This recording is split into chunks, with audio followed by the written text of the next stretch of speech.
I'm going to give you a book review on Jule Gaige's third book, Beyond the Spark of Freedom.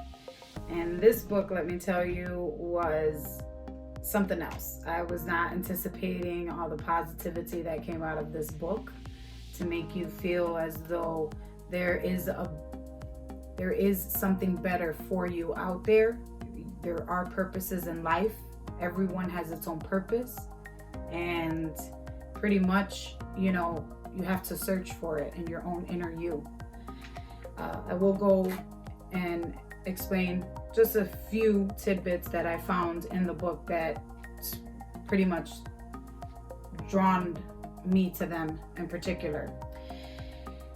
Page 12 states, the spark stems from a freedom that exists in consciousness beyond the mind it originates from. Your true itself, the spark, is the burning desire to expand and develop, to be whole and free. It is that desire that drives you to excel to your true potential for pure love and wisdom, including to be one with the whole. Pretty much, you're willing to open up based off of what you've gone through, all your trials and tribulations, to be willing to know that you're taking all this wisdom in, you're learning from your personal experiences and what you've gone through in life to turn it into a positive, where you can learn, in some cases, love. You've been broken before. I know I have multiple times. But in growing up, that's what makes us want love even more, because you can give much more love to the next person as you did to the last, and not just know that that is your end all tell story. Everybody has a fairy tale story. It all just tells you how much you have to go through to get to that ending of your story. On page 19, she states, I turn my life over to God. I'd like to think that this is God's will and not mine. When I am seen in God's way, I will understand and accept my calling in life. She's pretty much telling you that she's waiting for God to show her the proper way to go about being happy, how to initiate that particular spark of your freedom. Because once you release yourself from your shackles, you pretty much are free. But you have to be able to be willing to open your mind to it.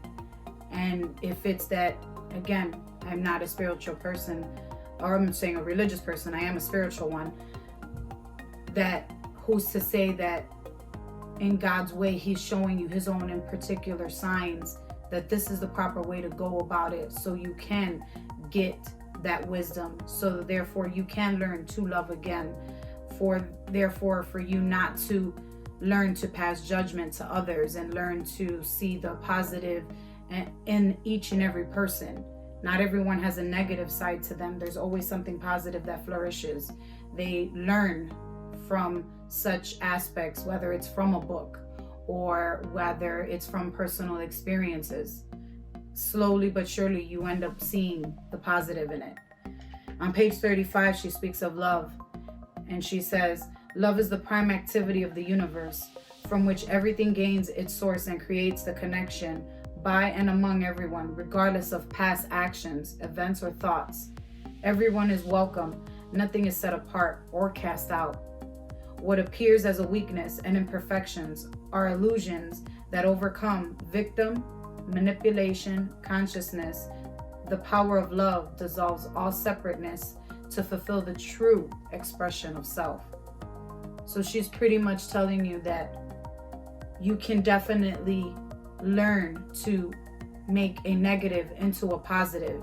You just have to stop playing your victim role, or you have to stop playing as your God and judging others whether or not they've done it in their way versus you doing it the right way.